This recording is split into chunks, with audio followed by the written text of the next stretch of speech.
As we've told you, Wednesday is Earth Day.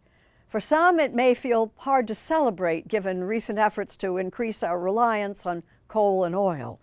But innovators keep coming up with new technologies for a cleaner world. And this morning, David Pogue introduces us to a few of them.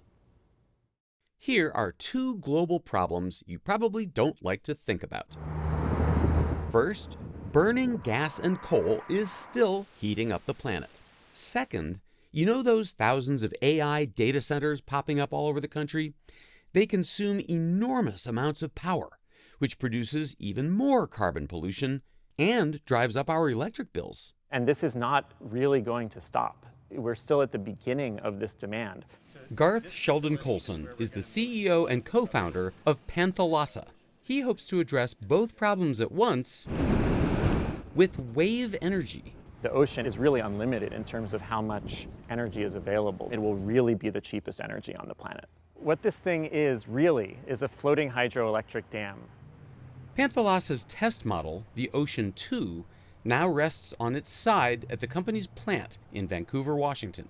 As it goes up and down with the waves, it causes water that's in that tube to be forced up into the top. Okay. Once it's in the ball, the water is forced through a turbine.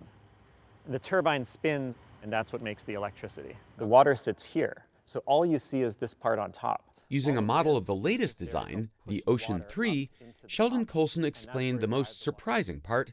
There's no anchor and no cables. And this is not tethered to the bottom. Correct. This is a self-propelled system. And so it's like a little Roomba, except it's enormous. There's no cable to bring power back to shore either. In essence, these are floating data centers. They generate power from the waves, process AI computing tasks on the spot, and send us the answers by satellite. When you deploy many of our systems, they work together basically as a data center. So we think of it as a really good alternative to data centers on land.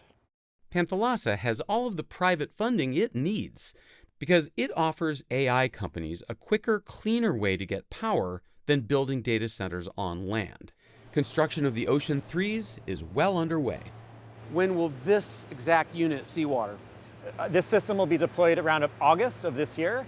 And what are the advantages of the power that it will generate? Clean, no fuel, no land use, no getting in the way of other activities on land, and very fast to scale because we can just manufacture the systems.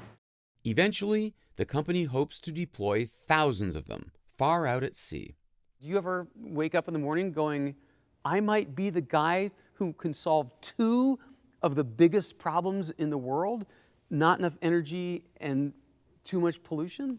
It is really exciting that we're working on something that is coming along right at the right time in a way that's much cleaner, much more sustainable, and quite scalable so that we can really meet that demand as it comes.